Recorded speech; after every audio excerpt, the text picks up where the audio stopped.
안녕하세요. 오늘도 사연살롱을 찾아주셔서 감사합니다. 저는 30대 초등학교 여교사예요.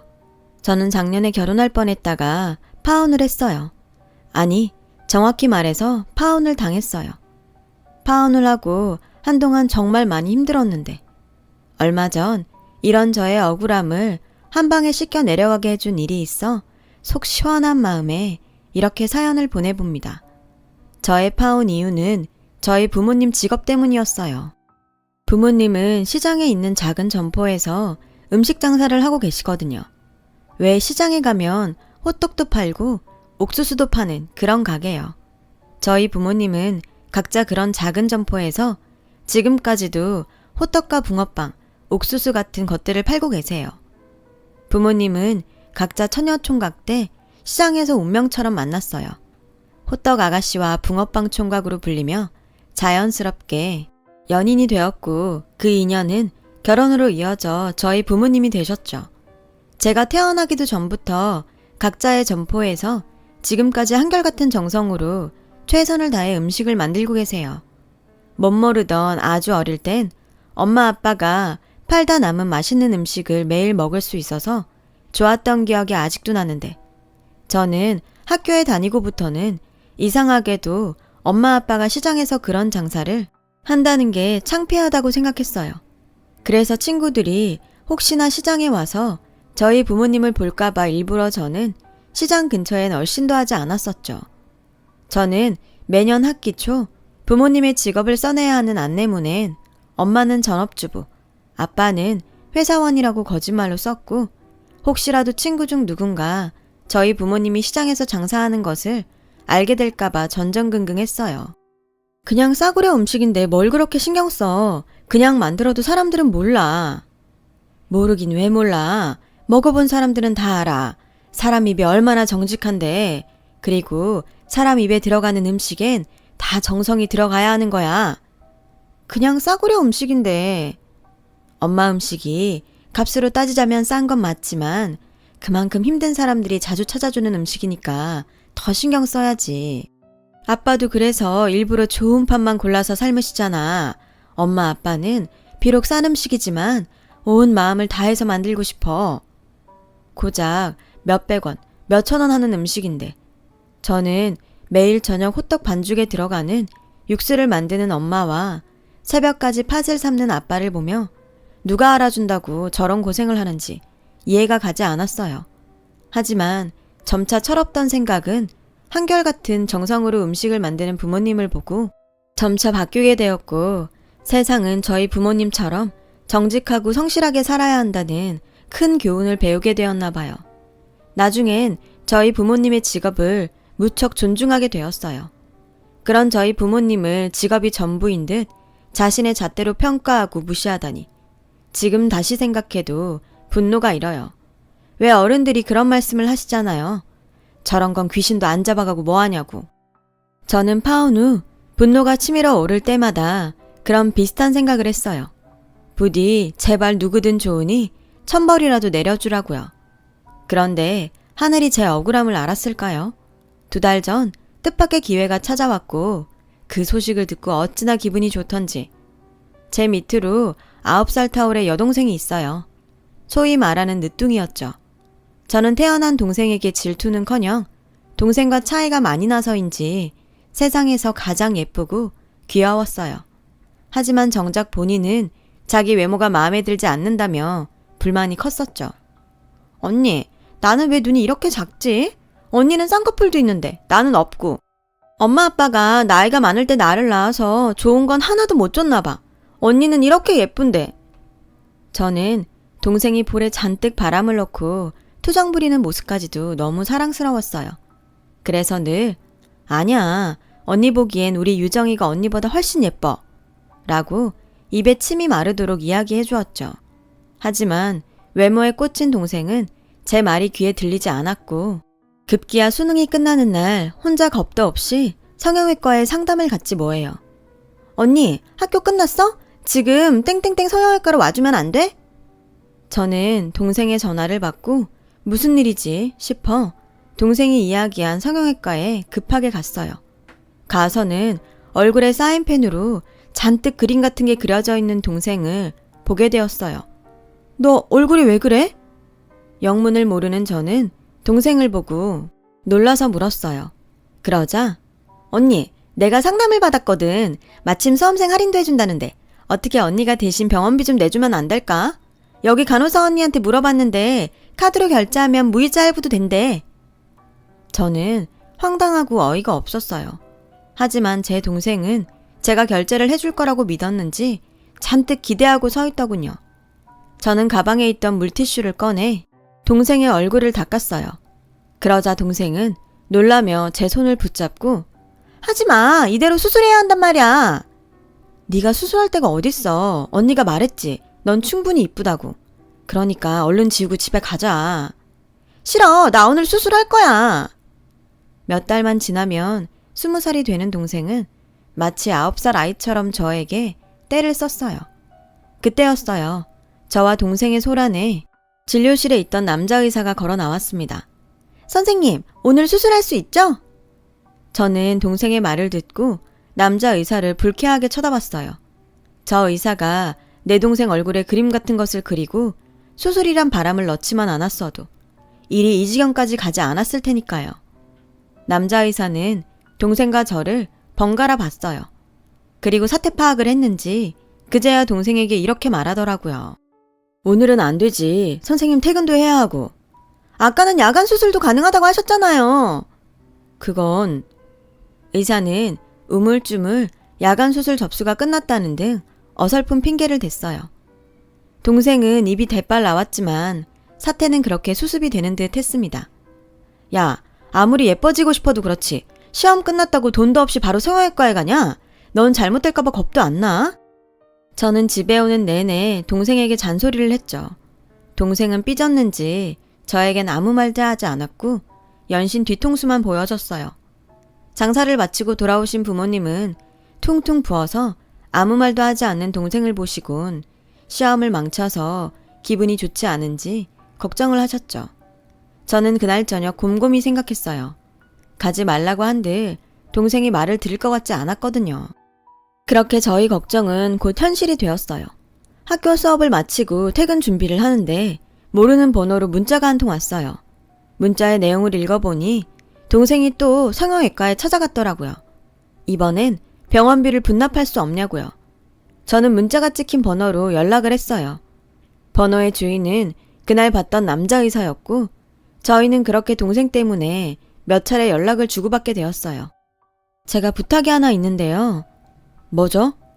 제 동생이 다시 병원에 오면 수술까지는 필요 없고 잘 가꾸면 지금보다 훨씬 예뻐질 거라고 좋게 얘기 좀 해주세요. 저는 꽤 진지하게 부탁했어요. 그런데 이 남자가 하는 말이 저를 뜨끔하게 만들지 뭐예요. 말은 해줄 수 있는데 동생이 믿을까요? 네? 성형외과 의사가 수술 없이 예뻐질 거라는 말을 왜 해요? 당연히 수술을 해야 이뻐지지. 그건 가영씨가 애들한테 공부 안 해도 공부 잘할 수 있다고 말하는 거랑 같은 거잖아요. 듣고 보니 맞는 말이었어요. 다른 사람도 아니고 성형외과 의사한테 그런 부탁을 한 것이 갑자기 창피했죠. 그 후로 몇 차례 연락을 더 주고받았고 제 친한 교사들은 신기한 인연이라며 이참에 한번 잘해보라고 저를 놀리듯 말했는데 좁은 학교에선 어느새 제가 성형외과 의사와 연애를 한다는 소문이 돌기 시작했어요. 제가 아무리 아니라고 말해도 주변에선 믿지 않았죠. 제가 가르치는 아이들까지도 선생님 요즘 연애하세요? 라며 소문은 걷잡을 수 없이 번져갔어요. 사태가 심각해지니 저는 그냥 헛소문이 사라지길 바라며 포기했습니다. 시간이 지나 점차 소문이 잠잠해질 때쯤 저는 정말로 그 의사 남자에게 정식으로 사귀어보자고 고백을 받았어요. 처음엔 얼떨떨했는데 이 남자가 참 젠틀하더라고요. 교사가 되고 종종 주변에서 소개팅이나 맞선 같은 자리를 주선해서 남자를 만난 적이 몇 번 있었는데 솔직히 비교가 안 됐어요. 그래서 저와 그 남자는 소문처럼 진짜 연인이 되었고 저의 연애는 큰 어려움 없이 서로를 존중하며 1년이란 시간을 함께 보냈어요. 연애를 하면 사람이 조금 달라지는 게 맞는지 눈치 빠른 동생이 눈치를 채면서 저희 가족은 제가 연애를 한다는 것을 모두 알게 되었어요. 제 동생은 자신이 다녀온 병원 의사와 연애를 하는 저를 가장 많이 반겼어요. 그럼 언니가 그 쌤이랑 결혼하면 나 수술 공짜로 할 수 있는 거야? 공짜는 무슨? 승규 씨는 페이닥터야. 너 혹시라도 꿈꾸지 마. 치, 거기 원장인 줄 알았더니 페이닥터였어? 페이닥터면 어때? 자기 일만 잘하면 됐지. 철없는 동생에게 어쩌다 보니 남자친구를 두둔했고 저희 부모님은 홍기가 찬 제가 그것도 의사인 남자와 연애를 한다며 내심 기뻐하셨어요. 페이닥터면 어때? 사람만 반듯하면 됐다. 의사 공부하느라 얼마나 고생했겠어. 이 사람이? 우리 딸은 뭐 교사 되려고 고생 안 했나? 우리 딸도 어디 내놔도 꿀리지 않지. 외모도 훌륭하고 요즘은 교사가 신부감으로 1등이래. 저희 부모님은 저와 남자친구를 서로 고생했다며 치켜 세웠고 그 모습을 보는데 기분이 나쁘지 않았어요. 제가 생각해도 저랑 남자친구는 직업만 놓고 봤을 때 조합이 나쁘지 않다고 생각했거든요. 그리고 그 생각은 남자친구도 마찬가지인 듯 했어요. 남자친구의 집에서도 만나는 여자가 초등학교 교사라고 하니 나쁘지 않다고 하셨다고 들었거든요. 그땐 몰랐어요. 나쁘지 않다는 건 좋지도 않다는 것을요. 그냥 정말 말 그대로 제 직업이 딱 나쁘지 않았던 거였어요. 저희는 2년 정도 남들 같은 연애를 했어요. 둘 다 결혼 정년기라 만나면서 자연스럽게 결혼 이야기를 나눴고 저희 부모님은 마음이 급하신 듯 집에 남자친구를 데려와 같이 식사라도 한번 하자고 하셨죠. 남자친구는 좋다고 했어요. 남자친구와 저희 가족의 만남은 금방 이루어졌고 인사를 온 남자친구는 처음 방문한 저희 집을 두리번거렸어요. 남친의 모습에 저와 저희 엄마는 은근 무슨 검사라도 받는 듯 긴장을 했고요. 사실 저희 집이 오래된 1층짜리 단독주택이에요.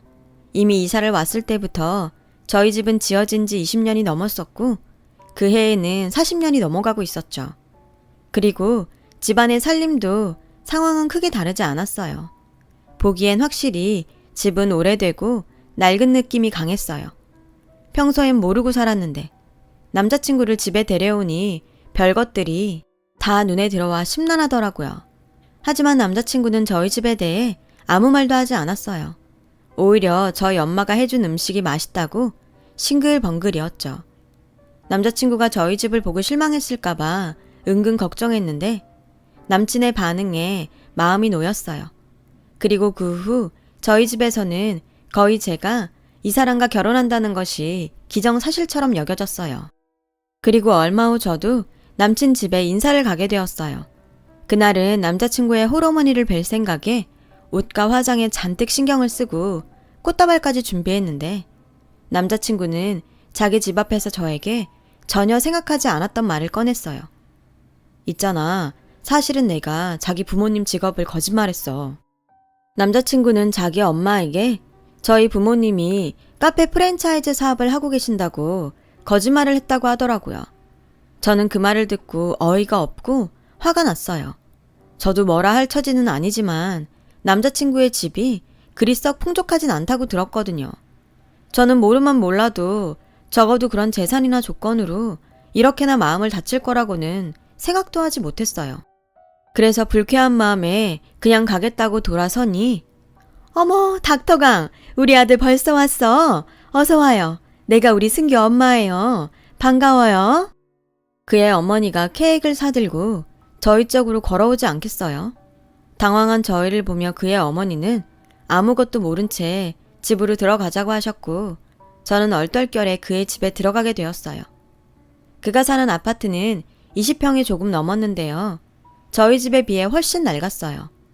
그의 어머니는 초면인 저에게 남자친구가 고등학교 때 남편과 이혼을 하고 혼자 어렵게 남편을 의대에 보냈다고 지난날을 자랑스럽게 이야기하셨어요. 남자친구가 저희 부모님에 대해 거짓말을 하지 않았다면 전혀 개의치 않았을 이야기였는데 저는 내내 마음이 편하지 않았어요. 마치 어릴 때 친구들이 저희 부모님의 직업을 알까봐 전전긍긍을 했을 때와 똑같았어요.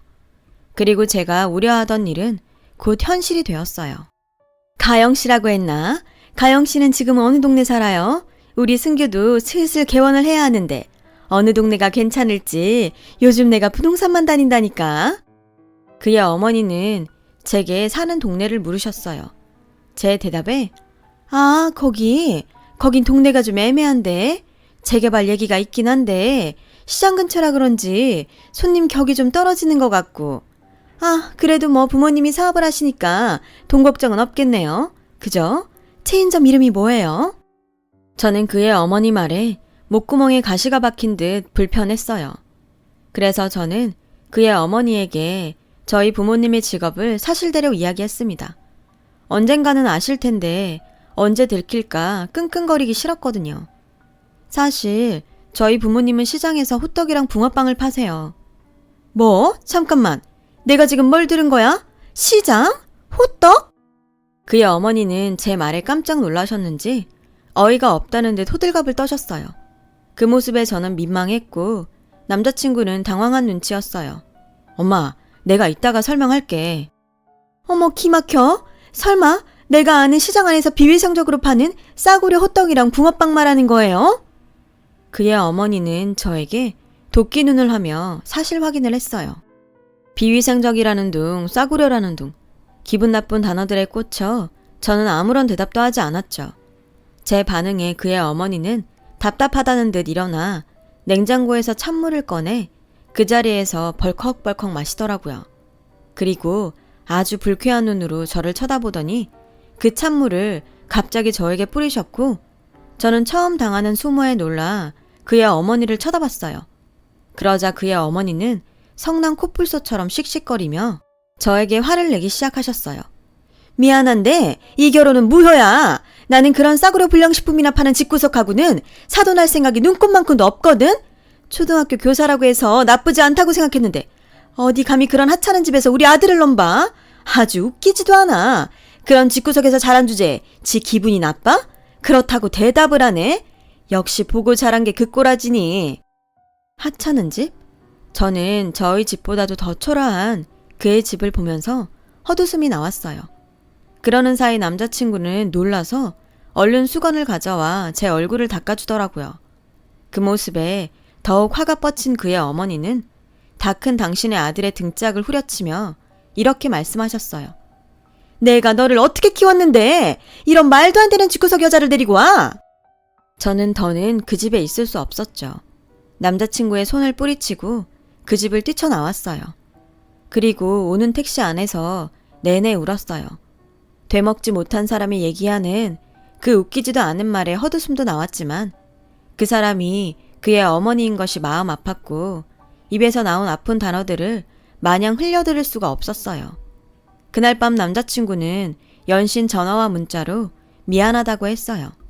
어떡하든 자기 엄마를 설득할 테니 기다려달라고 애원했죠.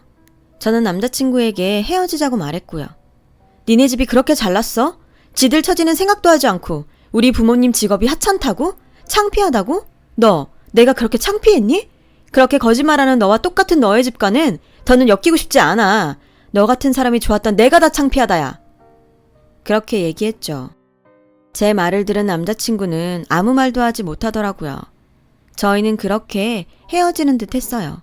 그러던 어느 날 퇴근하고 집에 돌아오니 어쩐 일인지 엄마가 평소보다 빨리 가게를 접고 집에 들어와 누워 계셨어요. 그리고 제 눈에 엄마의 한쪽 팔에 감아진 붕대가 보였어요. 엄마, 팔이 왜 이래? 별거 아니야. 엄마는 다친 팔을 숨기며 말씀하셨어요. 그런데 별거 아니긴 네 엄마 빈혈이 도져서 주춤하다가 기름판에 팔을 대었다. 당신 내가 아까 얼마나 놀랐는지 알아? 화상이 심해서 흉질지도 모른다잖아. 당신은 애한테 뭘 그렇게 자세히 말해. 엄마 괜찮아. 그리고 뭐 다 늙은 여자 팔을 누가 보나. 흉져도 돼. 일하다가 다치는 건 훈장이라고 했어. 괜찮아. 저는 연신 괜찮다고 말하는 엄마를 보며 속이 상해 울컥했어요. 그러자 엄마는 당황하며 저에게 뭘 이런 걸로 울어. 엄마 정말 괜찮아. 라며 저를 달래셨고 저는 그날 밤 화상 자국 지우는 시술에 대해 인터넷으로 이것저것을 알아봤어요. 그리고 며칠 후 저는 뜻밖의 전화에 퇴근 시간도 되지 않았는데 헤어진 남자친구의 병원으로 뛰어가게 되었어요.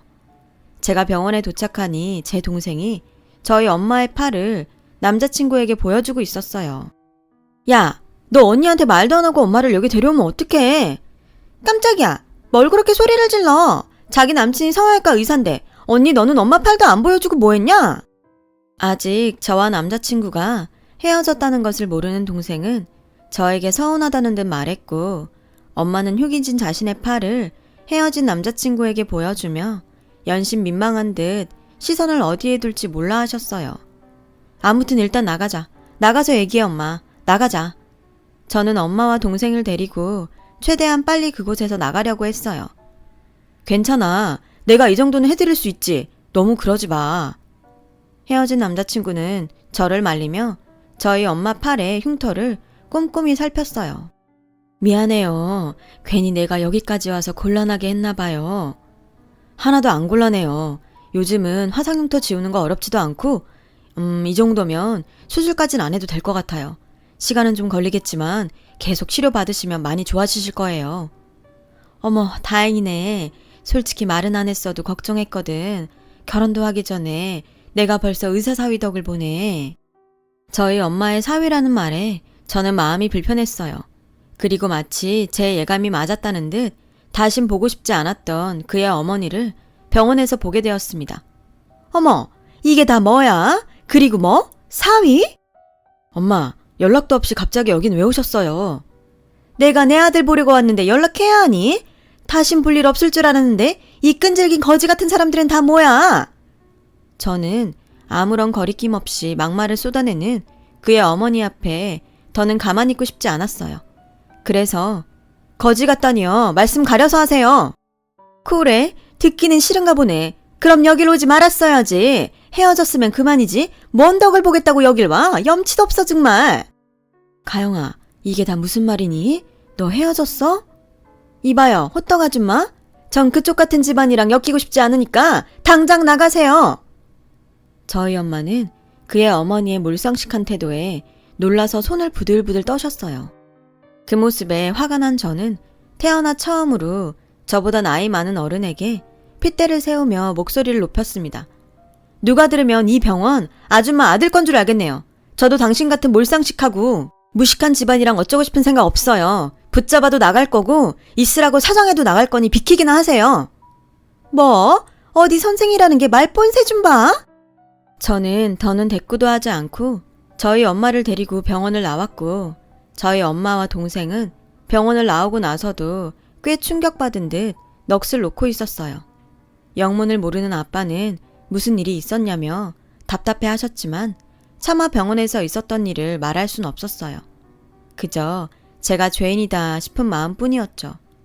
엄마는 충격의 후유증으로 3일 연속 장사를 나가지 못했어요. 그러던 중 전화 한 통을 받고 엄마는 다음 날 나갈 채비를 하셨어요. 어디가? 장사 나가게? 더 쉬지. 부동산에서 시장 입구 건물에 월세 계약하러 사람이 온대. 거기 가게 나갔어?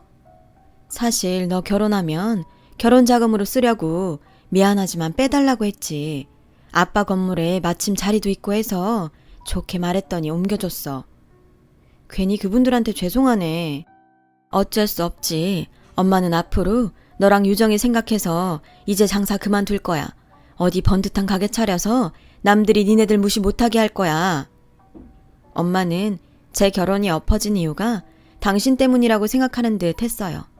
그 모습을 보는 저는 자식으로서 정말 그런 남자와 결혼을 하려고 했다는 것이 뼈저리게 후회됐고요. 저는 엄마의 상태가 불안해 함께 가겠다고 따라 나섰고 엄마는 괜찮다고 하셨지만 때마침 학교가 방학이라 시간도 많아 저는 함께 가겠다고 고집을 피웠죠. 그리고 저희가 도착한 그곳에서 정말 어이없게도 그의 어머니를 보게 되었는데 부동산 사장님의 말을 들어보니 페이닥터인 당신 아들의 병원을 개원하려고 월세를 알아보고 있더군요. 시장통 주변 사람들은 손님들도 격이 떨어지니 어쩌니 하더니 여기까진 왜 왔대요? 여튼 아무것도 모르는 부동산 아저씨는 그의 어머니한테 여기 건물 주인이라며 저희 엄마를 소개했어요. 그러자 그의 어머니는 눈이 튀어나올 듯 커지더니 아니, 사장님이 뭐 잘못한 거 아니에요? 어떻게 이 건물이 이 여자 거예요? 시장 바닥에서 싸구려 호떡이나 파는데 어떻게 이 큰 건물 주인이야? 말씀 이상하게 하시네. 여기 이 호떡집 사장님 거 맞아요. 그리고 여기 근방의 좋은 자리 건물들은 죄다 호떡집 사장님이랑 남편분 거예요. 말도 안 돼. 사장님 뭐 잘못하신 거 아니에요? 내가 이 동네에서 몇 년인데 싫으면 다른 동네 가든가. 솔직히 여기 자리가 워낙 좋고 이 주인분들이 항상 싸게 주셔서 들어오고 싶어서 줄 선 사람 많아요. 아, 짜증나. 계약하실 거예요, 말 거예요? 잠시만요. 그의 어머니는 똥 씹은 얼굴로 저와 저희 엄마가 있는 곳으로 다가왔어요. 저는 저희 모녀 앞으로 다가온 그의 어머니를 보며 고소하다는 듯 이렇게 말했죠. 하필 이런 집구석이 이 건물 주인이라 어째요? 다른 사람들한테는 월세 줘도 아줌마한텐 절대 안 줘요. 저기, 그래, 툭 까놓고 내가 미안하다. 솔직히 난 니네 집이 이렇게 건물이 많은지 몰랐잖니? 내가 알았으면 그렇게 했겠어? 너는 왜 친장 마련안에서 문제를 이렇게 어렵게 만드니? 사돈, 그때는 제가 정말 죄송했어요. 그냥 다 잊고 우리 처음부터 다시 이야기해봐요. 저는 얼굴을 싹 바꾸고 저에게 살랑살랑 웃는 그의 어머니라는 여자를 보니 참았던 화가 치밀어 올라 이렇게 큰 소리를 쳤어요. 뭐라는 거야? 건물이 있건 없건 달라지는 건 없어요. 돈 한 푼 없는 그지 집안인 줄 알았다가 이제 돈 좀 있어 보이니까 아까워요? 본인도 집불 가진 거 없으면서 잘난 의사 아들 팔지 말고 인생 똑바로 사세요. 저희 커져가는 목소리에 저희 엄마는 이제 그만하라는 듯 제 옷자락을 잡아 당기시며 가영아 그만해라 하며 나가자고 하셨어요. 다급해진 그의 어머니는 지난번에는 정말 죄송했어요. 여자 혼자 아이 키우면서 사는 게 힘들어서 팍팍하게 살다 보니 제가 실수를 했네요. 사돈, 제가 정말 잘못했습니다. 저의 아들 얼굴 봐서 이 결혼 다시 진행해 주세요. 저 여기 계약하려고 살던 집이며 아들 앞으로 대출도 많이 받았어요. 이 건물 위치에 비해서 월세가 많이 싸서 순전히 여기 하나 보고 다 올인했는데 제발 저희 모자 좀 살려주세요. 저희 엄마는 기가 차서 다시 손을 바들바들 떠시기 시작했어요. 그 모습에 뒤늦게 연락을 받고 온 아빠는 무슨 일이냐며 저에게 물었고 제가 사실대로 이야기하자 아빠는 비상계단에 놓여있던 빗자루를 가지고 와선 그의 어머니를 쓸어버리기 시작했어요. 도대체 건물에 쓰레기가 왜 이렇게 많은 거야? 이러니 재수가 없잖아. 그의 어머니는 저희 아빠의 빗자루에 밀리며 일어나셨고 상황이 이렇게 되니 창피한 그의 어머니는 살다 이런 꼴은 처음이라며 혼자 성질을 부리다가 그 자리를 도망쳤어요. 저희 엄마와 저는 그 모습에 그동안 답답했던 속이 뻥 하고 뚫리는 듯 시원했죠. 그 후 저희 동네의 건물값이 무섭게 오르기 시작했어요.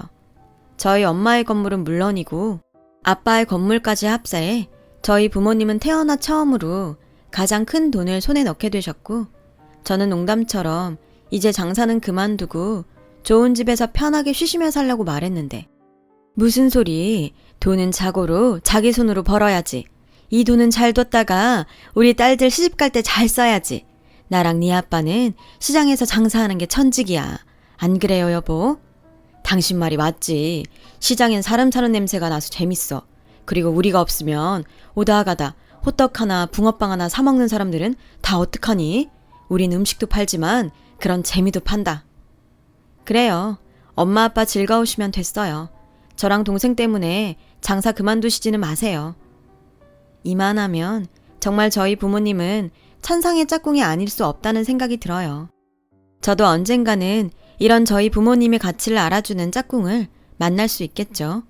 비록 파혼이란 겪지 않았으면 좋았을 인생의 고비를 넘겼지만 저는 이번에 또 한 번 저희 부모님으로부터 많은 것을 배우게 된 것 같아요.